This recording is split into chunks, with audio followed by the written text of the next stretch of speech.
app stores, games, and all that stuff because it's not really there. It's not meant for gaming. People may be like, no, I put all my time into the virtual world, which you see already with gamers and people like that actually have real addictions to video games.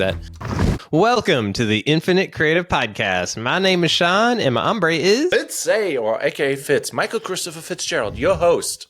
Or co-host. Yes, co-host, really. Yeah, sometimes. Depends on which episode, but most episodes co-host. Yeah, well, it's a dual effort here, so I got to point that out. Yeah, Sean, I just gave you a shout-out, and I kind of want to tell everybody, hey, I did a good job networking, and Sean is producing art, and so that's what the thing is, what you see in the background, and he's probably being in some more galleries. He already is. He's popping off, but yeah. Yeah. Well, thank you so much, first off. I mean, yeah. So, Fitzy sent me a little text last night where he was out and about and, shouted me out in the right room with the right people, it sounded like, which for anyone out there in the creative world, that's everything, right? Just being shouted out in front of the right people. So, yeah. So we'll see. We'll see what things take me. I mean, it's fun because the 20% commission. Yeah, he's only half joking, I'm sure, once the sales roll in. But no, So yeah, thank you, man. It's good. We all have to support each other. And I know I've been hitting the road for you a lot. And I think things are starting to roll and rumble too. So we're all just trying to feed each other. It's awesome right now. Yeah, but what is the episode about? I think like that is like what everybody's like kind of curious about because we usually have somewhat of a theme where you can join in and learn more about. So, Sean, what is it? Yeah. Well, today we're going to talk about two things.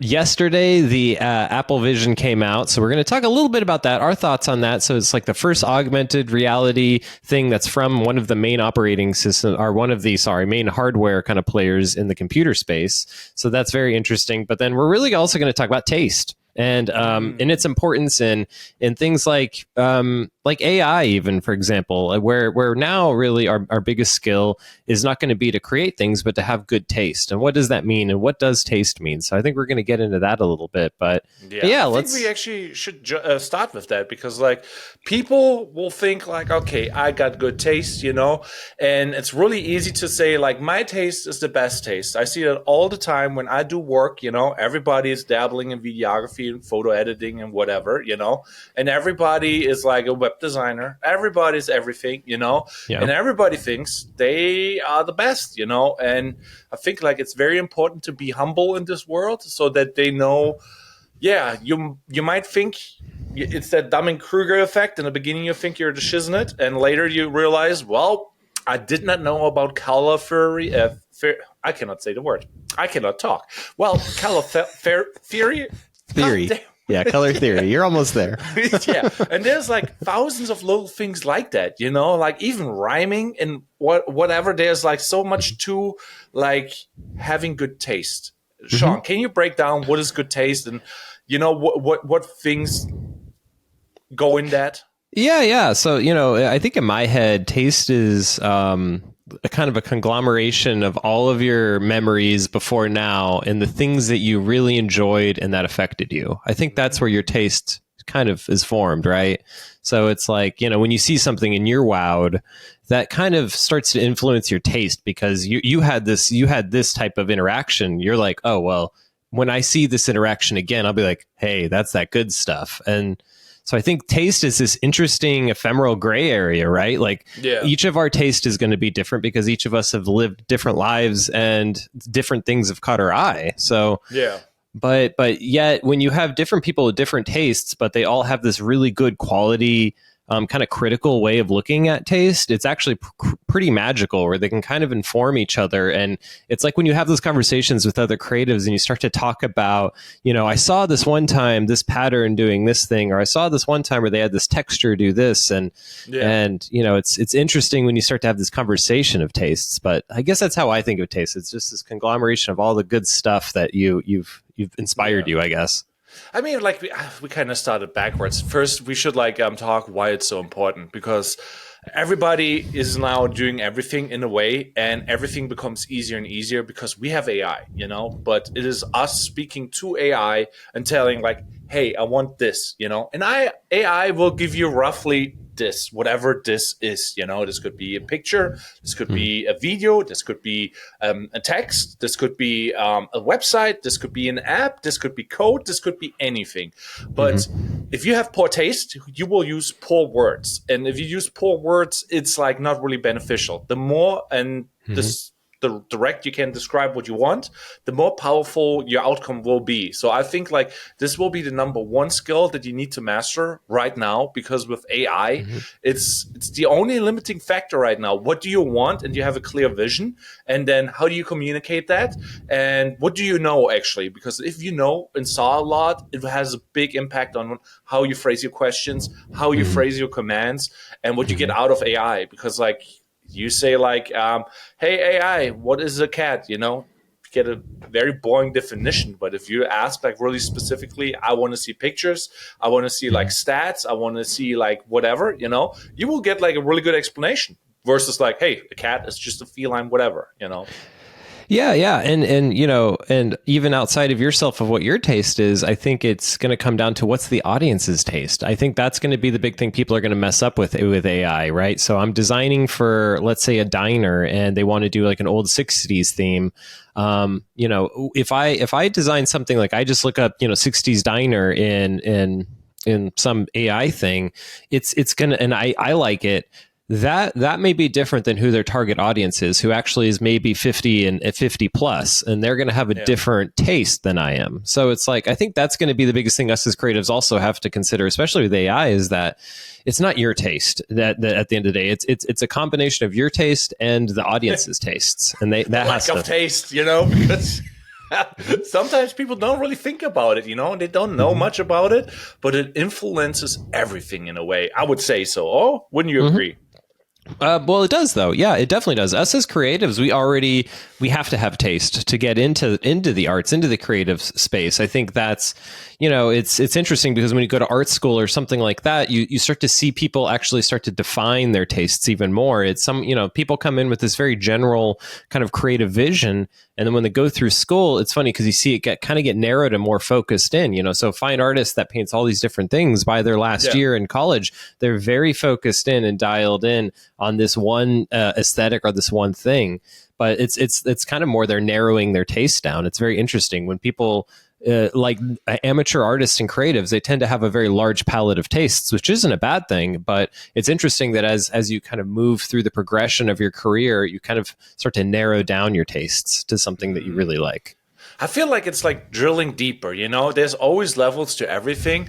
And usually I say that like, when you're in the videography business and let's say you have a couple clients in the same area, it's like, oh, fire performers, in the beginning, you don't really know how to monetize them. You figure it a couple ways out. The more you do for them, the more you know what's going on with that, and your skill develops, and you figure out more monetization ways, what works, what doesn't work, and it's kind of like drilling, and then you really see details, So the deeper and the more often you do something, you will figure out like, oh, there's actually more to it, and in the beginning, sometimes, geometric, like your art piece, like it seems really easy, I could do geometric, but then you take a look and you try and then it goes deeper and deeper. And then you see like, oh, there's details. Oh, there's skill to it. All the things you wouldn't realize in the beginning. So I always like recommend like drilling deeper and like sticking with something till you actually like mastered it. Yeah, well, and what's interesting in our creative field, and this is with everyone, is that you get put in a place that you don't really recognize. Like, let's say you get a client in an industry you've never worked in. You're kind of that guy that's now ignorant to everything. You don't really know stuff, and so you have to do the deep dive, which is something that it's funny in my career. It's kind of been like this, my ability to do deep dives. Sometimes I've done great jobs at doing these deep dives, and sometimes I accidentally will skip that part of the process and get right into creating stuff. But the deep dive is really funny because that's your experimentation phase. That's for you to come up with ideas. Now that we have AI, it's really cool because you can ask AI stupid questions about stuff and start to really learn stuff. But we do have to have this weird deep dive too. And I think that, so it's like we have to pair our taste, and then we have to do this deep dive, and then we have to see what are the tastes that we also can create in that deep dive, and can those kind of combine with what our tastes already are. And I think that's when you get a unique solution every time. I think I've talked to other creatives. They're like, so how do you have stuff that looks so unique each time, right? Like a lot of A lot of designers, poor taste, but a lot of designers and stuff, they'll have a very like, narrowed focus. And for me, it's because it's like, well, there's my tastes, but I always try to leave room for some new thing to come in. Right. Yeah. I think that's the biggest thing for us as creatives. We can never get too stuck in our own ways. I don't know. I want to hear your opinion on this, but you can never get stuck in a taste, I feel like, either. Because once you do, then you really do become that one trick pony, and you really do stop growing, I feel like. I mean, like, yes and no, because like, let's say you have your art style. I see it like in videography. Some people develop their own LUTs, own color style, and then they will use that. They just slap it on all the videos. They all look kind of the same color theme, and but they're still drilling deeper. They're still doing. Then it's developing in a different region, and I feel like there's a lot of artists out there. Let's say it's like the old abstract style. You would look at that, and this is like trash. You're like, I could do that. I could make some splashes on the wall. There's nothing to it. And you just discard it instantly. But if you try to do it and you actually look deeper, you will see like, oh, there is actually skill in those mess ups in a way, if that makes sense, or in the technique. And they are like actually doing certain things a certain way. So they drill deeper in a different aspect. So they're kind of stuck and not stuck because they're still developing deeper. So it's like, yeah. Well, I like that. I love what you said there. So yeah, instead of, yeah, because what I was kind of saying is that like, you're kind of being stagnant on this one idea, but I like what you're saying is that you're saying like have that focus, but just keep getting deeper and deeper and deeper, which I love that. Even for my art, I do have like a kind of a 10-year plan of like, where do I want to take this idea eventually? Right. Of like, here's right now we're doing flat colors and it's difficult enough. I'm learning so much in this process already, but if I can get that fast, what is the next level then? How do I push it? Right. Is it these things? Is it that thing? Is it trying that other technique? And I think you're right there. Like us as creatives, that's when we get better and better as we drill deeper and deeper. So no, I think that was awesome, man. Well said. Yeah. With that being said, though, like you go like there's different avenues. The networking, for example, you can drill deeper there. And get better at it. But you have to kind of like our life is very limited in a sad way. So you cannot max out networking, then max out like the craftsmanship, and then max out like all the business aspect. And yeah, we kind of have to make like trade-offs, and it's like how much artist you want to be, how much businessman you want to be, and how much fun you want to have in your life. Oh yeah, and there is truly a lot of hours in a day. You do start to realize it when you kind of compartmentalize it and you look at the calendar. But like you said though, it's like something has to die for something else to live. That's something that keeps like ringing in my head as I think about time. Something has to die for something else to live, and so like if you have an intense focus, something has to be hurt from that with that focus, and it is difficult. And I think honestly, it's a lifelong thing. I think we even see it in older people, like, people that are our parents' age, we see them still struggling with that. Now they have all this time, they're retired or whatever.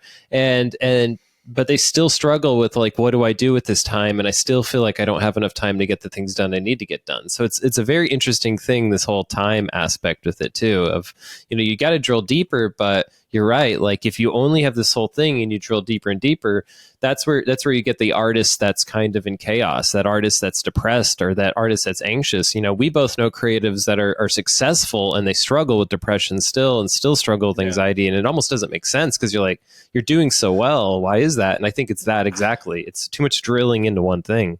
No, I kind of feel like you got to be depressed to be a good artist in a way, because like there's hot take. Yeah, it's a hot take. I mean, like obviously, if you can, self-express your emotions, and the more powerful those emotions are, the more powerful is your art if you deliver it right. That's how I kind of see it.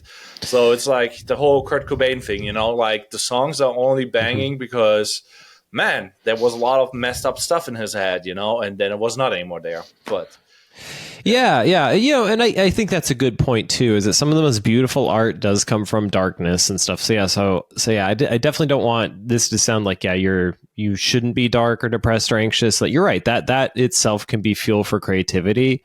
I But I think think you should use it instead of wasting it. it's the You base. activeness of it. Yeah, exactly. I was about to say you have to do something with it, though. I think for me, even to this day, having a guitar down in Florida now, which is kind of a new thing. I've always had all my guitars in Colorado, and now I have one down here. It's been really nice to just like release in that way. If I'm having just Yeah. a lot of cloudy thoughts, to like let it kind of like take a creative turn, and it's cool because then you kind of control it. So now I have a question for you. You're right now like your stats, and I feel like you are like very like me time is like a certain percentage. Then there's a certain percentage like art. Then there's a certain percentage web development and branding and all the other stuff. How would you describe your like your character points? Like what is the percentage that you put on any of those things? So that we see what is your strategy. Because that is like I think like you can run strategies. For example, I feel like I don't care about like my fun stuff, so it's like probably at like 5 to 15%, then there's like I try to do only business stuff that is like most of my time, but it's not effective because it's too much time spent on it, and then obviously all that other stuff.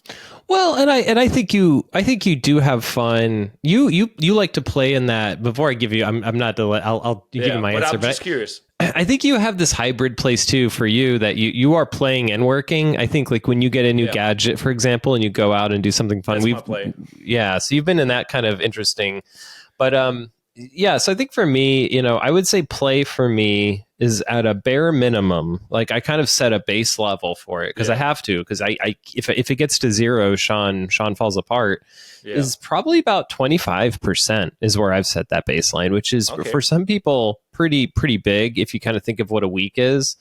But yeah, yet again, like even recently in my own relationships, I've kind of been talking to people where some people around me they kind of want to do stuff all the time, and I've had to been like, Sean actually sometimes likes doing nothing in a weird way. Like for me, that's actually like a regeneration time to actually not like not cleaning the house, not even doing anything, just like actually chilling. Like I'm reading a book or I'm playing a video game, I'm sitting on a beach, being in a hammock. I think those are the types of things, disc golfing, where it's just I have to do that for my creativity. I found that a long time ago that if I just work, it kind of so 25% for that. I would say I also spend a minimum of maybe 15 to 20% on friends and friendships and relationships, and like making sure to check in with people, making sure to answer the texts. I think anyone that knows me knows that sometimes I can go definitely even this can go radio silence at times, and so for me, it's sometimes a big effort to be like, no, you need to go in there and you need to reply to all of these people and you need to like make sure to check in. And that guy had a surgery yesterday and that person had a loss in the family, so you need to check in with them. So like so that, and then the rest I would say is in this state of work and play, and for, like you had said earlier, I love that you said this, where like part of that means networking. So for me, work is networking. For other people out there, that may not be the case. You may not view networking as work. I think a lot of people actually have fun networking. I love networking. I'm like, yeah, some people think of it as play and fun, and for me, a lot of the times it's work. I do have one thing I have to confess. I had this happy hour last night. I just skipped. I didn't do it because I just didn't want to do it, and because sometimes I think my I have so little energy that for me it's work and I can't do it anymore. So so I guess my breakdown is probably 25% fun, 15% relationships and family, and then so that leaves what? Somewhere 60% for work. 60% is work. Okay. Yeah. How about you? I feel like even if I want to have fun, I need to combine it with work. So as a videographer, let's say I want to play a video game. My first instinct is like, how can I make content out of that? How do I, make it worth my time? So I drill deeper in the same thing and learn more and don't waste my time. So I'm very, very focused. So that never really leaves my head. Like I'm kind of stuck in that YouTube mentality where you work 24/7 because everything could be a video, everything could be good content, and everything evolves around that. And obviously, there's a lot of people pushing like that and they get burned out. But you always want to come up with a fresh video idea so that you have a chance of like getting a decent amount of views and make some money with it. And in the beginning, you have to really grind hard on YouTube to just get like subscribers and, get content out. And like so I'm in a weird state. So I would be like, if I would say mentally, I'm like 80% like working, doing that type of stuff, and like getting clients.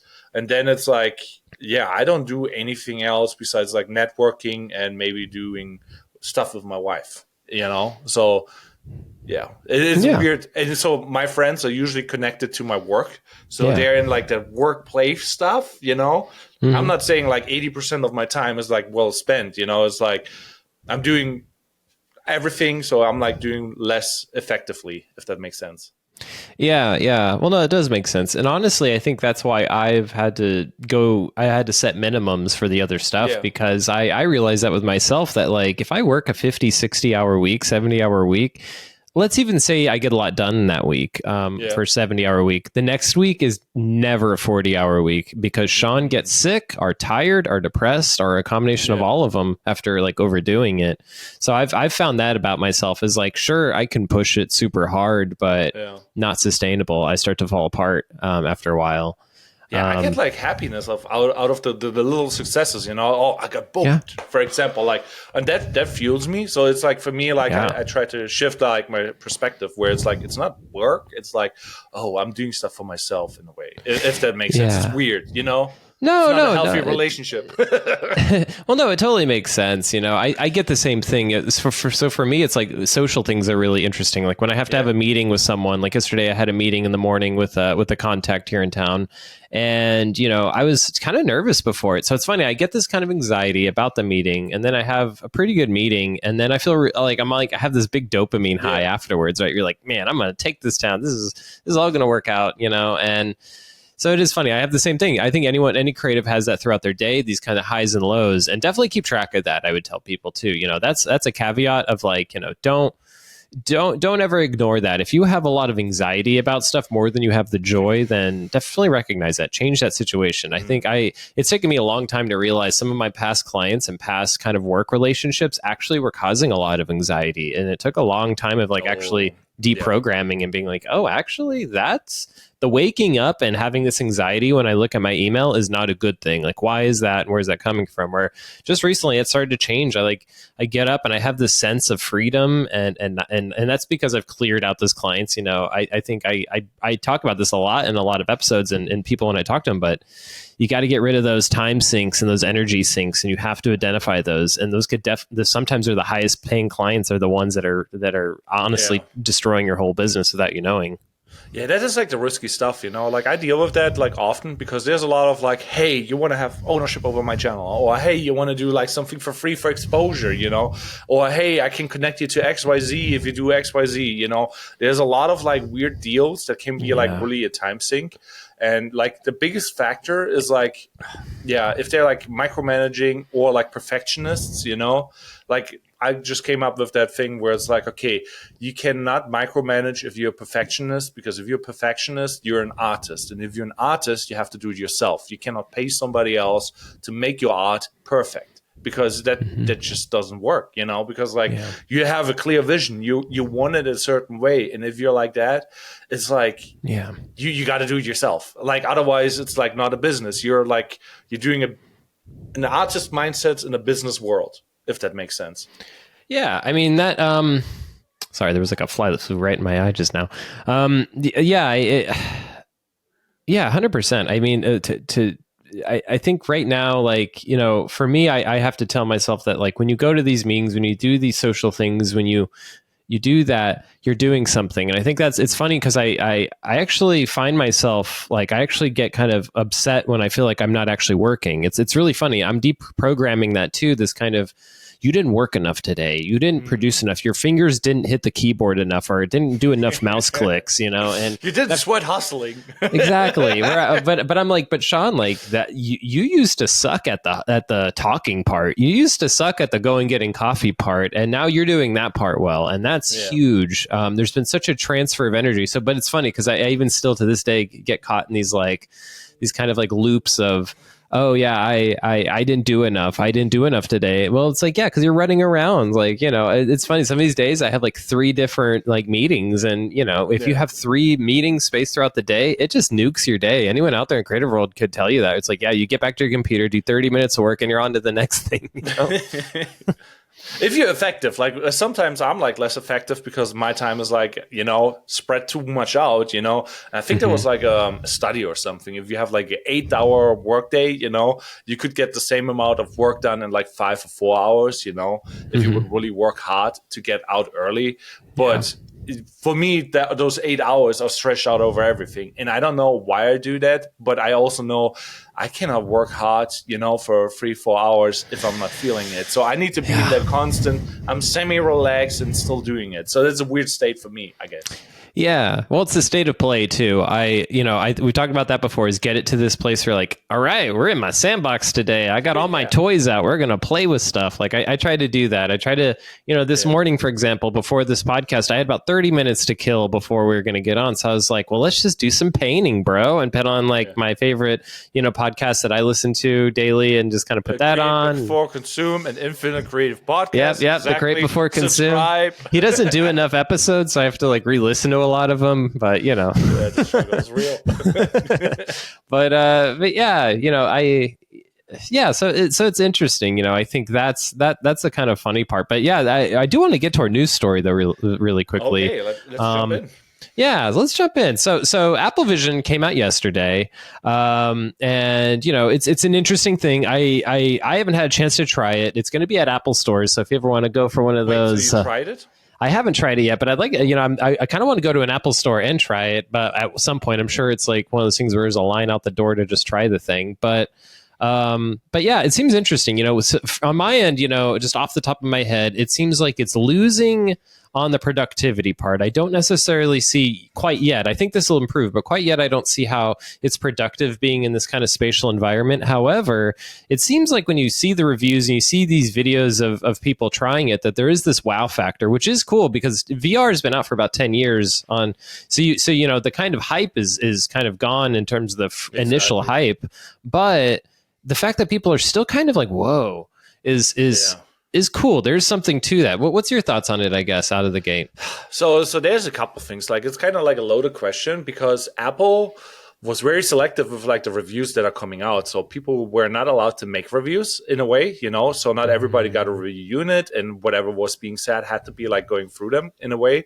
So it was very controlled. So there's not many reviews out there. And now after it's been released, obviously the internet will be flooded in the next couple of days with reviews, and then we get like a more honest and real perception of the product, what is like very interesting.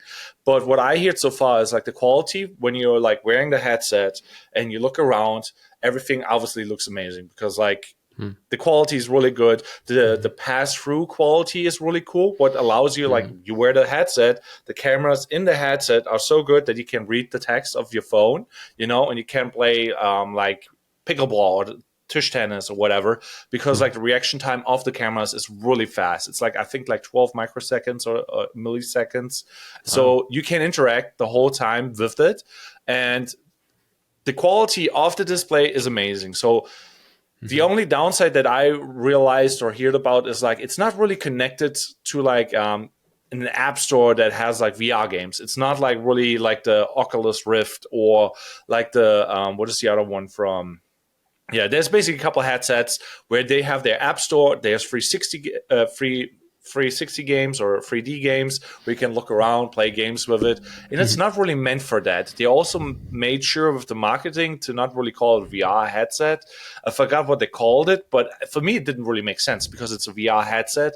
And obviously they want to do it like really like on a different level and a different playing field. And I'm very curious what will come out for like app stores, games, and all that stuff, because it's not really there. It's not meant for gaming. It's meant to be like, let's watch a movie, let's be productive at it, and like the whole design is like also like really iffy because the battery is connected physically to the device and it's not switchable. What I see is like a big problem. Huh, interesting. Okay. So so you're still plugged in. It's interesting on a design level because I do want to say that like now that we're like talking about kind of 3D, you see these kind of icons kind of floating upward. You see things now being spatial. So they're calling this the first spatial computing device. So maybe that's what you're. So it's not VR. So they're saying, yeah, it's not a VR headset, and I guess it's because this is supposed to be a whole computer that's on your head. I guess where maybe VR isn't. I don't know. VR is still a platform, so I don't. Yeah, it is Yeah, kind of funny though. It's a fun marketing play, right? because like in the end, other headsets do the same thing. You know, if you buy,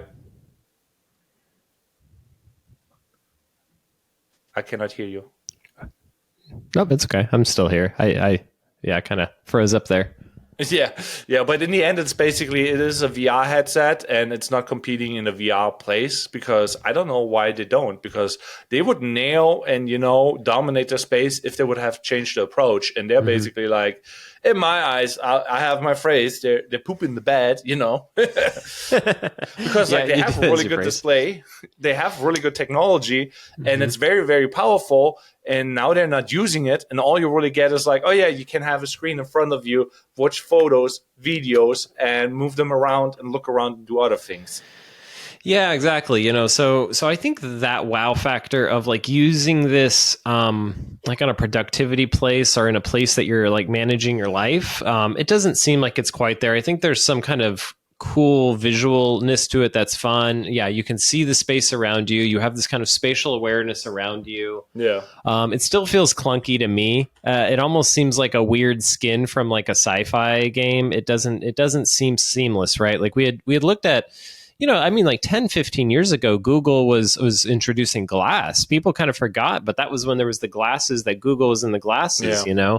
And I think something like that seems to be a lot more subtle than this, It's in the definitely school. going that direction. There's more and more coming out. Like I follow like some YouTubers who do like weekly VR World, whatever news, and Mhm. there's like more headsets out than Oculus, the Oh Quest yeah. 3 and the Apple, that are the big main brands. But there's like Mhm. 20 other ones that cost like $1,000, and they're doing Right. everything decently. But the biggest thing is like everybody wants to like own the ecosystem. What is the problem? Now Apple is like, no, we want to be our own thing. We're building our Right. own system, and it has Mhm. nothing in there. Why would I pay 3,500 buckaroonies just to have like a display when I can buy? I think it's called Air Now or something. It's like classes who do the same thing for 300 bucks. Obviously in a worse quality, but you can turn on and off, and you can watch like stuff, and it's like the You, quality and cost for money. It's not there in my eyes. Well, so you know what this reminds me of is the iPhone. And when the iPhone first came out, I think there was the exact same things being said about it. It was like, okay, well, it's a phone. It does things like doing a calculator, things like that. My old flip phone does this. I mean, I don't know why I should pay all this money for this new smartphone. But what saved them was the App Store. Then they came out Yeah. with the idea of apps, and I think now, fast forward to now, they have this huge complex web of all these different apps that anyone that has any Apple device, like, open your phone right now and realize how many apps that you've downloaded and used. And I think that may be the saving grace here, is if app developers can really use this as a new renaissance to be like, well, what is an app in spatial environment, right? Like, let's really rethink this. Can we have a cool app that interacts with this? And then, it can Apple really tie its horse to that. And I think if it can Yeah. create really cool applications, really cool experiences that somehow are a little bit more next level than because I think that the same thing could happen, right? Like if Apple creates this really good structure and policies and guidelines for developers and make a system that's actually really, really tight and really, really fast and secure and be able to create a good spatial environment, I could see the entertainment factor, by the way. Like, I mean, if we're watching a movie and somehow you're making things seem more 3D and there's just more of this kind of spatial quality to it, I think that's where Apple is going to do really awesome at. I think this thing Yeah. is going to, at least if it's not this, it's going to be some of the next devices that are going to follow this, because you're right. I think something like this comes out and immediately someone buys it and reverse engineers it, tears it apart, starts to see what's it look like, what are they using. When things like this go live, when I used to be more in the stock world, which I would like to get back into, is I a kind little of have lucrative. a big take on that too in a second, but So when something like this comes out, don't get stocks in Apple or anything. That's just, it's hard to find. It's funny, the Vision came out and their stock that fell 3% yesterday. However, one thing that I would track if you are going to track something in stock world is who makes the chips, who makes the displays, who makes those things, and they're usually these companies or subsidiaries that they don't really have a name that you really hear. But Texas Instruments, for example, still to this day owns patents on all of the kind of screen technology that's under glass and things like that. So it's like when a new iPhone comes out, you're looking at them, you're looking at the people that develop the glass that goes in the iPhone. So it'll be interesting to kind of track that too. Like, does this now blow up certain industries? Is there now spatial computing companies that now overnight have become $1 billion company after this release? That'll be interesting to see. With that being said, like you compared it like to the new iPhone, and saying like, oh, it's cool, it has an app store and they can develop something. Mm-hmm. And I would have agreed, and I was like kind of betting on like Apple releasing this thing and it will be next level, because I know all about those headsets and I have like one myself. I did 360 art where I can look around and do stuff, or take 360 photos and videos and whatever. Right. And they basically just messed up big time. So they're basically, the competition has better products for like $500. That's where I see, the only thing where they're succeeding right now is like the quality, but they have the nice display and all the stuff that should be there and can be there is not there. And maybe with the next, so this product is just like, oh yeah, this is the quality. And they maybe will release like 2 or 3 items or products that will be good for it. But it's not good. And it will take like, when the iPhone came out in the beginning, there were not many apps, but there was like more and more coming out over the time. And that will happen right now with Apple. But if you want to be, being productive and you play games, you want to have the best VR experience. Right now, it's like the Quest 3 for $500. You get everything, and you don't have to be like, oh, I spent $3,000 and I don't have XYZ. Because like there's just too much missing for the price that there is. Because they don't have the App Store. They should have the App Store. They should have all those things, and they don't. And that is the problem. Because like they sold you an iPhone where you said like with your experience, like with your example, where you have the App Store. No, you don't. Obviously you have the App Store, but there's no content on it. So that's the problem. Which gets kind of to my next point. If you're a creative like me, pay attention to that. Right? There's a new wild, wild west. I wish back in 2001 or whenever the iPhone was first released that I was already like, bing, let's become an app developer, because those people are really rich now, especially if they you just need one app that took off and you're fine. So I think that way. I'm trying to think that way right now too, because, as a web designer, web developer, you definitely are thinking of like, what is the shelf life of what I'm creating, right? Is websites going to be it for the rest of my life until I retire? Most likely not. Or maybe it does, but yet again, we dive deeper and deeper. And what does that mean? Spatial websites, spatial experiences, spatial apps. And so I'm excited. I don't know if this is going to be a flop or if it's going to be a success story for Apple. And honestly, I think it'll take some time for us to figure that out. But I'm excited. It's something new. It's definitely a new way to think about stuff. I have done almost no real research into this either, but like, what does the coding aspect look like? And what do things look like with spatial? How do I layer things now? And is there new ways to think about stuff, right? Mm-hmm. And 3D animation and stuff like that. And how does that now combine? How does that become even more important in the spatial environment? Having things that are 3D rotating on your website that someone's viewing on the Vision headset. There's some cool stuff. There was one example I saw where this guy had a web.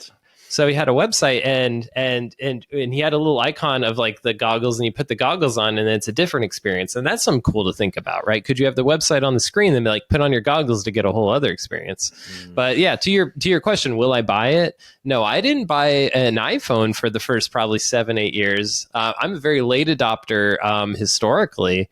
So probably will not buy it, but should I probably consider buying it? I should, because, I haven't even been in the VR world. You've at least played in the VR world. I'm honestly still pretty ignorant. I have not, I think something like this gets me excited because everything up to now has just been a game platform. And so I haven't really been like, oh, I want to dive into it. I'm like, well, I'm not a game designer, so I don't really think I have to dive into these things. But now that this is like, well, no, this is a computer on your head, which, by the way, one of the biggest critiques they are getting is that this thing is heavy. This thing is like, actually causing neck pain. People are already complaining that they have neck pain carrying this thing around. So it's really funny that we're really in those cool caveman days on all of this. I think in 10, 15 years, there's going to be a lot more elegant solutions, contact lenses, things like that, Neuralink, stuff that's just implanted in your brain. And right now, I just feel like we're cavemen. We have these big, goofy goggles on our heads, but it does get me excited. Yeah. Um, it is cool that Apple is doing it, and I think it's the future and they're pushing technology to the next level. Yeah, but for price, I would go with the Quest 3 because they're dominating the market and it's the most fun because they have the best games, and that is the most important part. Like, what are your friends doing? Do your friends play with you? Can you play with your friends and all that stuff? Yeah, well, and I think And that's. Oh, sorry. Go ahead. yeah, but that is like kind of missing right now. It will come and it will be like a really good quality, but I think like the next year's version will be way better, and then from there it will get better and better. Right now I'm betting on Facebook because they are just having like the best deals. You pay $500, you get the whole same thing. You have freedom to walk around. There's no cables. It's just way better. Well, and maybe that's people kind of agree with you on that. So this week, Meta's announced that their earnings jumped for the first time to this high level that it's higher than it's been in the last 5 years. So I think people may tend to agree with you. Now, what's also interesting is they're losing millions of dollars on the metaverse. I was reading an article yesterday that was talking about how the metaverse has just it hasn't had nearly as much traffic as they want, and it's actually costing them a ton of money to run these servers for the metaverse. But it seems like Zuckerberg has a vision. He's like, no, this is going to be a thing. We're going to take a bath on it now, but having a social space in the digital world is going to be huge in the future. So it's really interesting to see that you have something that's literally bleeding money at Facebook, and they're still like, nope, we're going to keep it going. So I think that kind of tells you a little bit about how that could be important, right? And that's the one thing Apple doesn't really have, right? They don't have the social space. They don't have like a place that we all like to go and hang out. So who knows? That may be what ends up. That may change the game. I don't know. Yeah, but they have the money to sustain the loss, and that's why I'm like seeing. It's like, okay, it's not that great, it's amazing, but not that great, if that makes sense. It's like a really nice fancy toy. They can do 1, 2, 3 things really good, but what everybody else can do, it cannot do. So it's kind of sad and disappointing, but really nice.